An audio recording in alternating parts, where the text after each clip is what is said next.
This is Matt Clark from Sporting Gun magazine. We're doing a series of videos. We're just experimenting. So Nick is our first guinea pig. Now, many regular readers will know Nick as Sporting Gun's gun dog editor. A few of you may also recognize him from the television a few years ago. We'll mention that later on. Many years ago, Matt. Many years ago, yes, I remember it well. Yeah. So we'll mention, we'll cover that in a bit later. But first of all, Nick, just wondered if you could, tell me how you and the dogs have been coping with COVID-19 and the lockdown. Well, to be honest, Matt, it's not been too bad for us. I've worked from home for years, so actually, other than losing a lot of photography work, especially, but thankfully, Sporting Guns kept me going. So actually, working from home hasn't been hugely different. The real challenge has been probably, the regular readers have been seeing is training the dogs, especially Percy. I had a pretty laid out plan. The pup, yeah. Well, he's 10 months old now. Yeah. But I had to kind of change my ideas or schedule rather of how I was going to train him. But in truth, that hasn't caused me any problems. It's probably indirectly done me a bit of a favour. But it's great now that we've got, it's been lifted a little bit. I've been up to the training wood this morning.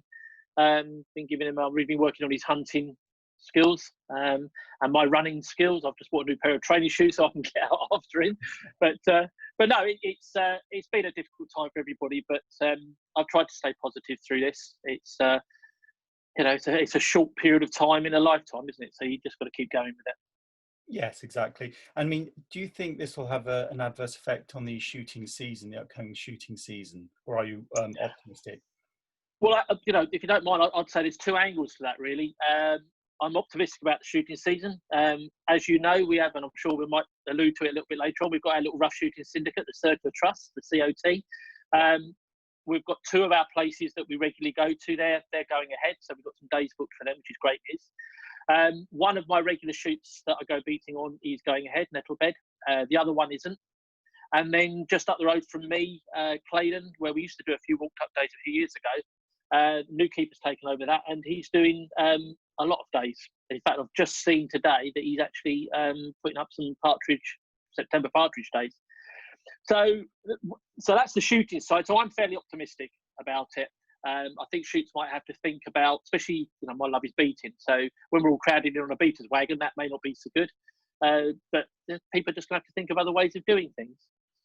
From the gun dog perspective, I think the trialling world, and with all our working tests got cancelled this year. So that may be different. There may not be so many trials about. I see there's a few societies that are getting licenses from the Kennel Club to run trials. But I think there's not going to be anywhere near the amount that there has been in the past. Brilliant. Right. Okay. Well, let's keep our fingers crossed that things will work out better than we hope. Yes. I'll have to say, Matt, ironically, where I think it may be of a benefit, I think that where perhaps some of the bigger shoots are not going ahead, but they've managed to keep their keepers on, walked up days may become a bit more available about. They may decide just to do smaller days, just to generate a smaller amount of income where they don't need the volume of birds. So for the likes of us, it may play into our hands a little bit. That's true. I mean, it may even these things do change the sort of face of shooting, change the way we think about shooting, which might not be a bad thing. We'll just have to see, these things I hope so. along. Yes. Yeah. It alludes back to that article I did fairly recently. Was it Big Bag or Big Bang or whatever it was? Yes. It may be that it just take a step back. And I think probably just in life, it's made us all do that a little bit, just step back a little bit and think, are we going to do things in a different way? Very much so, and I think that's not a bad thing. But moving it back to you, Nick, you've been a contributor to Sporting Gun for many years now, and before that it was Sporting Shooter, though we don't mention that because it's our rival magazine. Both were. I was headhunted, Matt.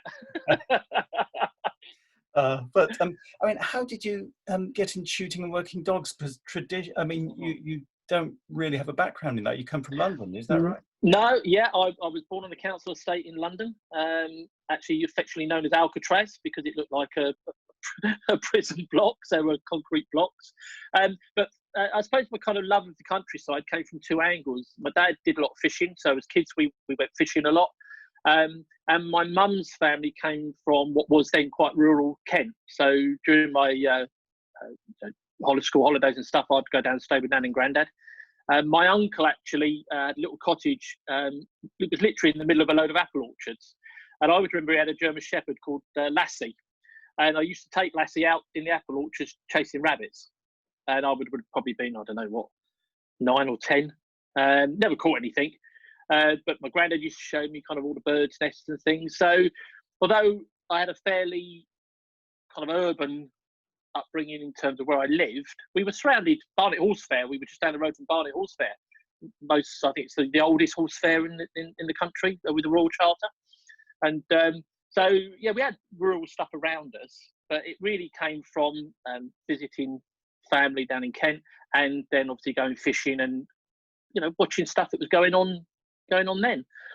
And then I always wanted a gun dog.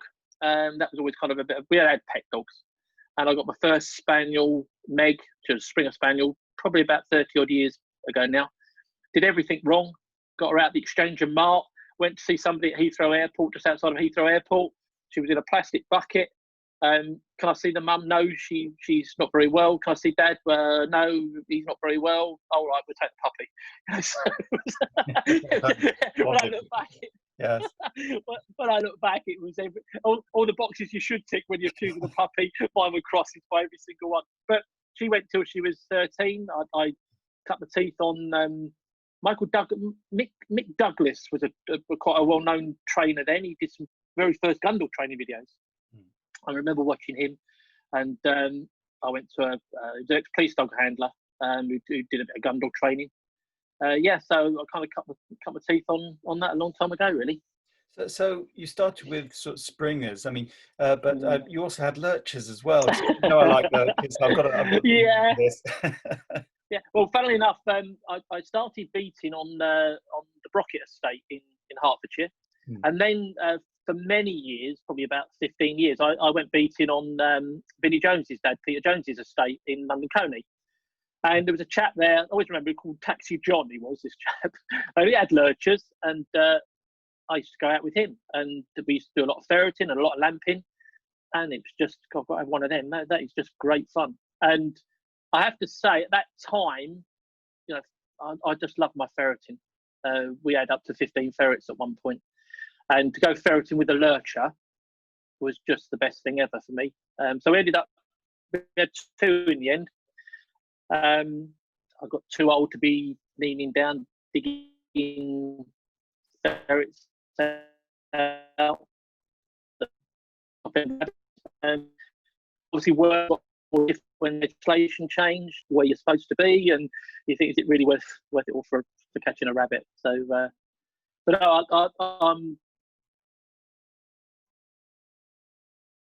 I like the lurcher. But I would never have a bit's gone for now. And what sort of cross of lurcher do you like? I mean, do you like 3/4 greyhound collie cross, or do you like a bit of deerhound? Yeah, I like a bit of intelligence. So both my lurchers were David Hancock lurchers. So Midge was a blue merle. She was a 3/4 greyhound quarter border, and then Tilly was a half cross. So she was half border, half beardy, half greyhound. So I mean, Midge was a lovely looking dog. I actually qualified for the obedience championships at Chatsworth with her. And so even then, although she was a lurcher, I was still into my training. Yes. Even back then. And that's why I like the collie in them, really. Yes, I mean, you like the intelligence in a dog. Is that why you like cockers? Because they're intelligent. You're having a laugh, aren't you? Why do I like cockers? I'll tell you why I like cockers, because exactly what I just did. They make me laugh.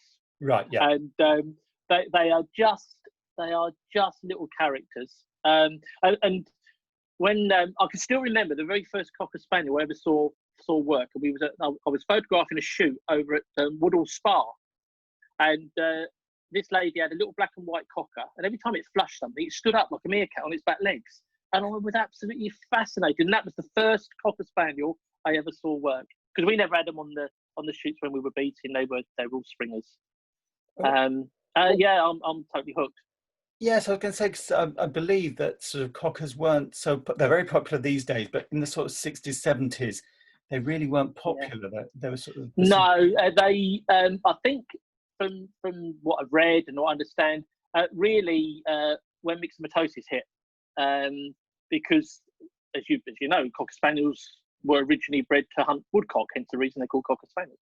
But obviously, rabbits then became, the ultimate quarry for them. And to me, it still is. As again, regular readers know, I travel up north every now and again, yeah. and to get up on the fells, and it's just the best thing ever. But when myxomatosis hit, well, the Cocker Spaniels nearly died out, because although pheasant shoots were still there, but the springers had, that was their domain really.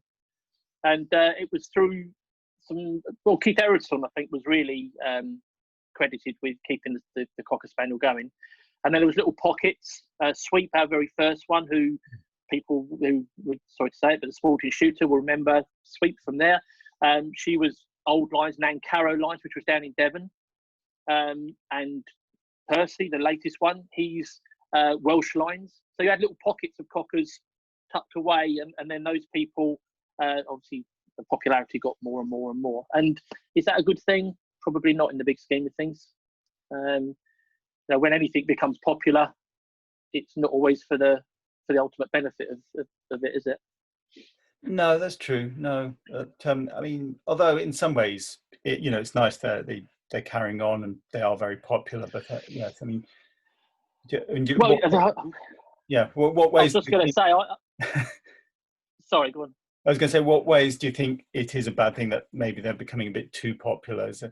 Well, I can give you a classic example and a very recent example. I saw an advert yesterday for unregistered Cocker Spaniel puppies at £2,995 each. Yes, I've seen nearly some. £3,000.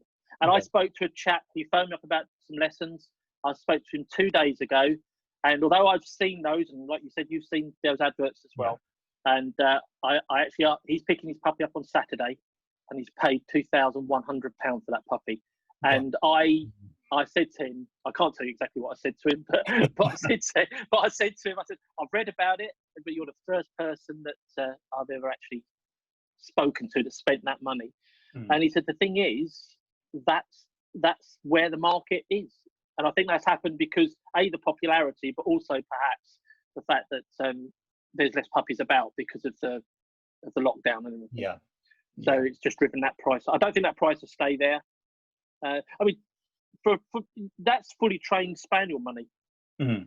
Yes. Over £2,000 to £2,500 is pretty well, trained spaniel money. Yes, definitely. But I mean, this brings me on to animal welfare has always been at your heart, and you were a member for a long time of the RSPCA. Can I just ask how you combined sort of your work with the RSPCA with your sort of shooting and gun dogs, and was there any conflict? Yeah. I was an inspector for 12 years, and I actually got made redundant. I was regional manager for a recruitment consultancy. Got made redundant in the kind of early 80s, late 80s. Late 70s, early 80s. And I'd always been interested in the law. I'd always worked with people, and I didn't want to work with animals. I couldn't have gone and worked in a kennel or anything like that. So, and I was reading a book at the time called The Animal Man by a chap called Gavin Dansky, who, fun enough, his patch was where I used to live. And on his first day on the job, he actually got killed. He was on the A1. I understand he perhaps opened the door of his van or something to do a job. And anyway, but I was reading that book, and I thought, something that it was about his early days training, and I thought that just suits me. So I applied. There was 3,000 applicants for 15 places, and I was lucky enough to get on that.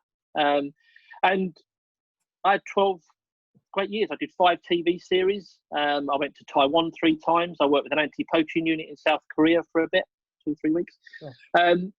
So I used to take a lot of advantage, and I know the RSPCA, even in my own opinion, I know one of the reasons why I left actually, politically, I think they've changed. But But I would argue with anybody the worth of the inspectors because of what I saw. I saw some horrendous things. And I specialised in wildlife law. I have the dubious honour of having the first prosecution under what was then the Wildlife Mammals Protection Act. I always remember it. The chap's name was Burden. The front page of the Sun was Boozy Burden Burns Hedgehog, and he actually went and got a hedgehog and put it in a microwave. Oh, he went to prison for that. yeah. I prosecuted a gamekeeper under the first prosecution for the illegal use of a larson trap, and he basically ended the season for using larson traps, left the call birds to starve, rather than just going and dispatching them humanely. And what made that worse, he was going in and out of his release pens to feed and water his pheasants, while these birds were just starving to death in the larson traps. So he got prosecuted as well for that. And I did bird trapping cases, finches, bullfinches, goldfinches, being trapped by the hundreds. It's almost like a hidden, God forbid a bird of prey gets killed and it's all over the national news. Hundreds and hundreds of finches get taken from the wild and you don't hear nothing about it. Right. So, what were they being taken, Nick? What were they being used for? Sold. Yeah. Sold in markets by a certain fraternity. I'm sure we can leave it at that. But yeah, and they don't do very well. They die, and obviously you're taking a wild animal and caging it. But I'll tell you what I found fascinating about that. I've got a bit of a collection of books, but they're still using old school trapping methods, like lime sticks, and the one I always remember is putting ladies' hair nets over teasel heads. So when the goldfinches come down to feed on the teasel, they get tangled up. And I've got books going back to Victorian times where that was the method they were using then. It's interesting reading old shooting books, isn't it? Because you can see, and also the Victorian shooters seem to shoot anything and eat anything. Which I remember my father looking over my shoulder saying, "Don't get any ideas." No. I've got a book that I was after for ages, and I always wanted a first edition, and it's called Spaniels. They're breaking for sport, and I paid nearly 80 quid for this little book, and it's only it's tiny. But that's 1914, and that's a training book of how they were training spaniels then. And the word breaking came from a lot of dog trainers at that time also broke horses, i.e. got them ready to ride. So that's where the term breaking came. So although the methods back then were a lot harsher than they are now, which is great, we've moved on from that, most of us have. But I love looking at that old school type thing of the way things were done back then, and the dogs were different, I have to say. Yeah, I know, very much so. And so you went from being an RSPCA inspector to working with animal rescue. How did that happen? I mean, can you give us... Actually, it wasn't animal rescue. Yeah, it wasn't animal rescue. That Animal Rescuers was actually a TV program we did. Yeah. It was. Well, I'll tell you a funny little story about that. I'm just taking my time. We're all right for the minute. A very funny little story about that. We were on holiday in Wales, and I just did a big prosecution case of a rare breeds farmer in just the other side of Aylesbury, and I particularly wanted to see this program and this particular program in the series. And I stood at the back of the television room on this canvas, and it was a pretty graphic case. It was full because we were getting 7.5 million viewers a week. They were running it on a Tuesday and repeating it on a Sunday. And these people are watching this, this is terrible. And then they'd turn around and they'd nudge you because I was standing at the back of the TV room, and obviously people had cottoned on that I was on the television as well. So it was a bit of a surreal time. The girls loved it. They were young then. So they loved going down into Aylesbury, and they were, there's that bloke on television. But I haven't got a television face. I've got a better radio face, really. but I mean, television runs in the family. One of your daughters is an actor, isn't she? Yeah. Holly went to drama school, and she's done a few little bits, and she's kind of moved on to do still quite arty things and involved in that. But that's a hard business to get in. What I actually found fascinating, which kind of plays right into my hands, was not only we did Animal Hospital as well when Rolf Harris did all that. We was involved in that. pet rescue. We did that for years. Yeah. And but what I found fascinating was actually the technical side of it. It wasn't about being in front of the camera and doing stuff, because animals are there to make you look idiots at the end of the day. But it was the technical, the cameras, the editing, all that side of it, and that I just found absolutely fascinating. And so that's how you got into photography, is it? No, no? no, totally. It's always been a hobby, Matt. Okay. I'd always done photography for years and years, and I basically, fun enough, in the RSPCA, we had to do our own case photography, and because it was such a hobby of mine, I ended up doing more and more photography, and it kind of led on a little bit. There was a magazine that still exists now called EOS magazine, Canon EOS cameras. And I really wanted to get a picture published. And they were doing a series of using your camera at work. So I contacted headquarters and said, could I do this? So I wrote an article about what we used to do is take like this was a starved horse. So you take a picture of the horse as you find it, starved, take it somewhere, look after it, feed it a normal diet, and all of a sudden, wow, it's normal again. So there's your before, there's your after, that's your evidence, because all you've actually done is just fed it properly. Mm. So and photographically, that was your evidence. So I wrote this article, and that got published in EOS magazine. And that was my first published article and my first published pictures. And to be honest, I just got the bug for writing, and it went from there. I started when I left the RSPCA. I was involved in all the shooting and my lurchers and stuff before. Packed it all up when I went to the RSPCA. As soon as I left, I just thought, that's where I want to be. That's where I love to be, and picked it up again from there. And then started selling pictures to the magazines, and the writing just kind of developed. Really, I put some ideas in. They were taken up, and it went to where however many pages I do now for the gun. Yes, yeah. I mean, but what's apart from Sporting Gun, of course, what's the most sort of prestigious photo jobs you've done? You've done quite. I've done. I worked for Crufts. Worked at Crufts for an international dog food manufacturer. I did that for 16 years. I photographed all the Gun Dog Championships. I did the IGL, which is the Retriever Championships, for 9 years. Sprinklers and Cockers. I just love photographing dogs. That's the bottom line. To be fair, I probably don't photograph as many now as I used to. I'm probably writing more now than I did, which I love. I've written 5 books now, 4 on dogs and 1 I've contributed to a game preparation book. And I just get a buzz out of, every now and again you'll just get that special picture and you think, wow. And I still get a buzz out of seeing my pictures published. I make no bones about that.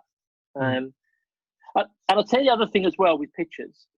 I'm and I have done right from the beginning. I've archived all my pictures, and dogs obviously don't last forever. And when you get somebody phone you or contact you and say, "Oh, you took a picture back in 2001 or 2020 years ago. Do you still have the picture? We've just lost the dog or whatever."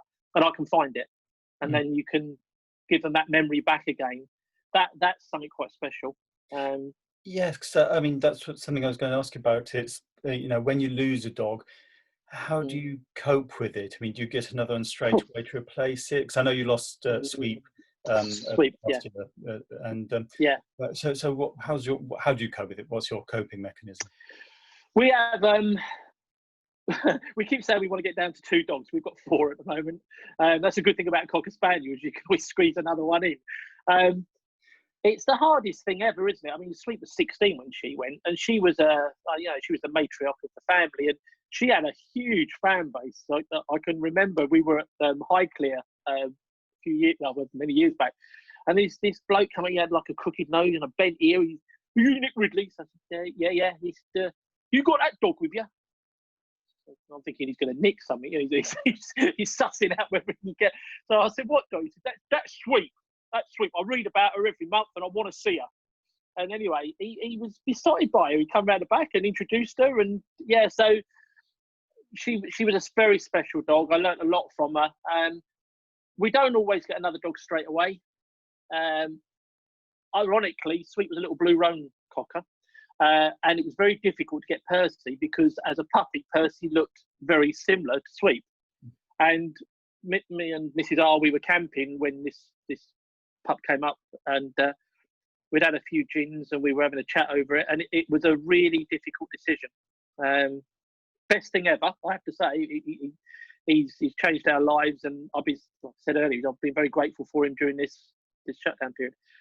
But I think at some time we need to get down to 2. But to probably answer your question direct, which I haven't done at all, which is something I tend to do a lot of, we've been lucky. All our dogs have actually gone on to quite a good age. But I just think, providing you've given them the best life you possibly can, however long they live, that's all. Because I've gone back to my previous life. I've seen dogs that never.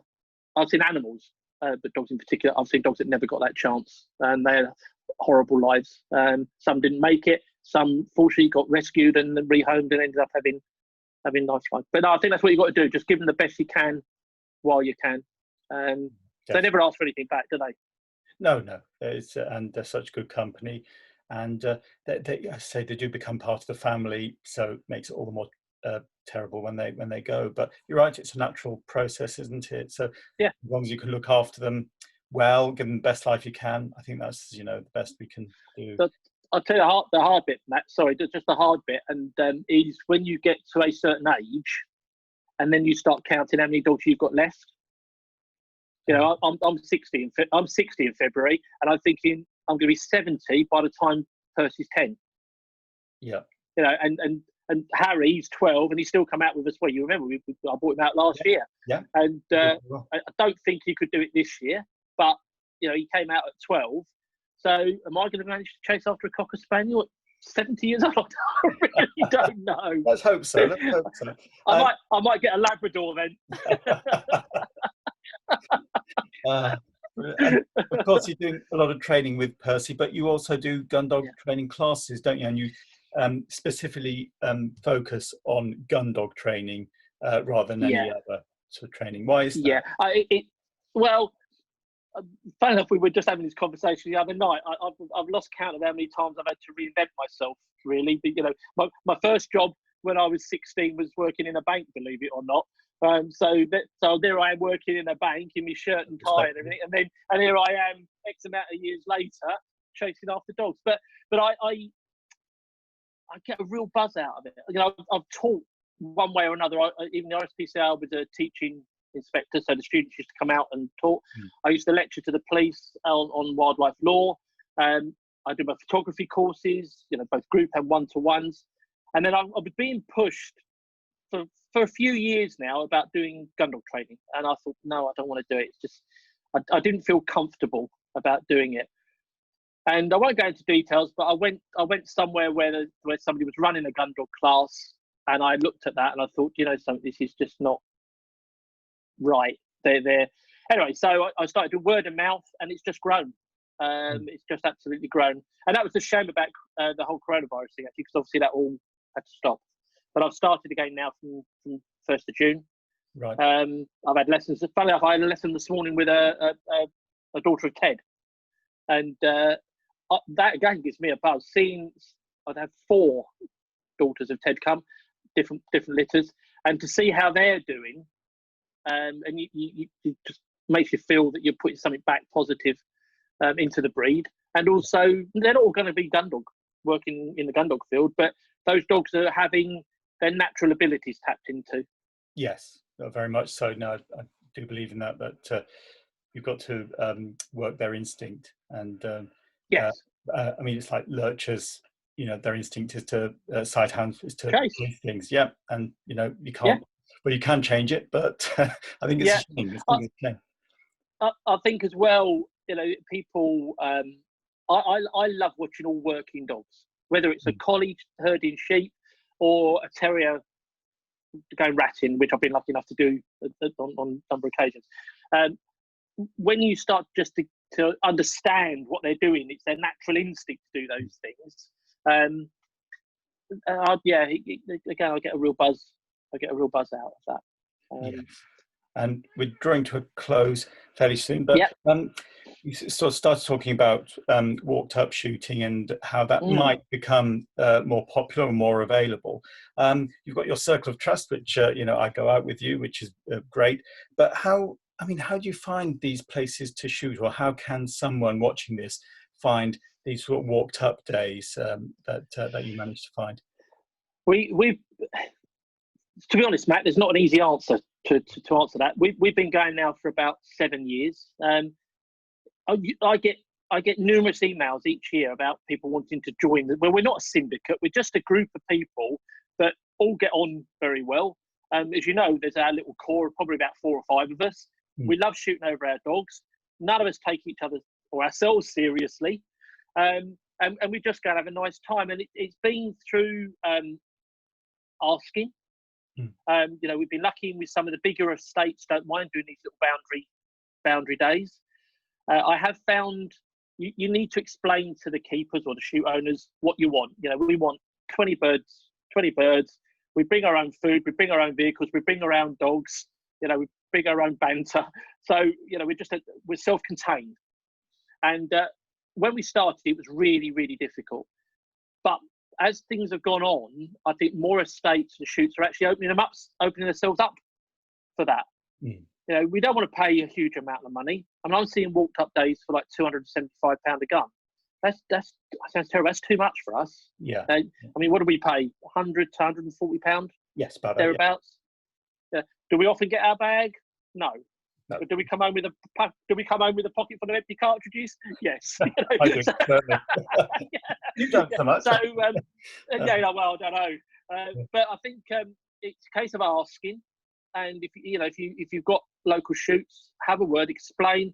But the main thing is, and I emphasise this a lot to people, it is not a safe way of shooting. You've got to shoot with people that you know.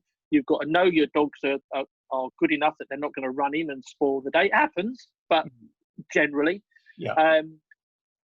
you just got to. I won't shoot with anybody that I don't know, and I think we all know each other now. We know.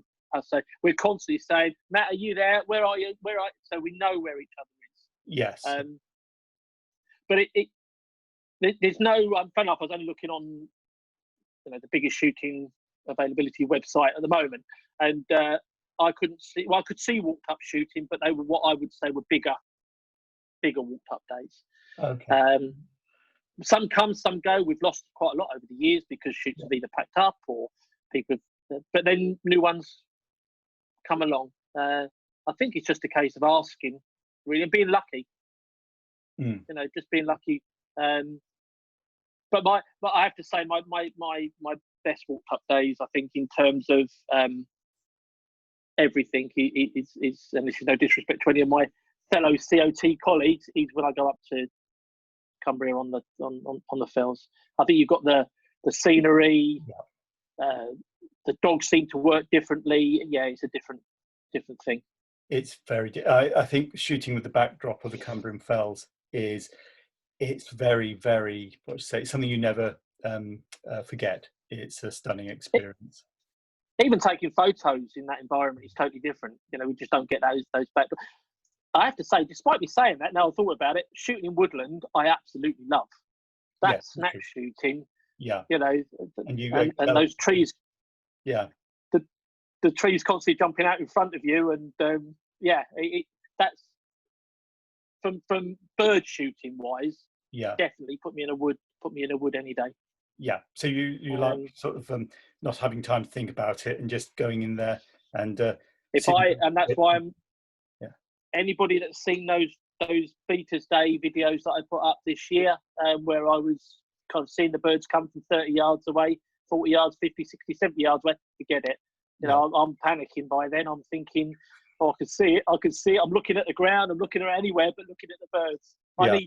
I need to not think about what I'm doing. It's pure instinct. Just pure instinct. Yeah.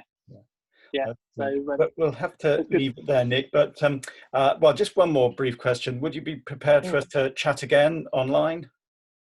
Oh, Matt, we've had enough conversations on the phone. I can talk the hind legs off of a donkey. So I'm sure there'll always be plenty of things we can talk about. That's brilliant. That sounds good to me. Great to see you again. Lovely to see you. And to our listeners and viewers, Let us know what you think of this, see whether you want to see more of it. And I'm sure we'll talk again, Nick. That's lovely. I'll perhaps get the dogs next time. Yeah, yes, I was going to say they'll turn up. They're the real stars, aren't they? They are indeed. Thanks, Matt. Lovely. Thanks so much, Nick. Thanks. Bye-bye now. Cheers. Bye-bye.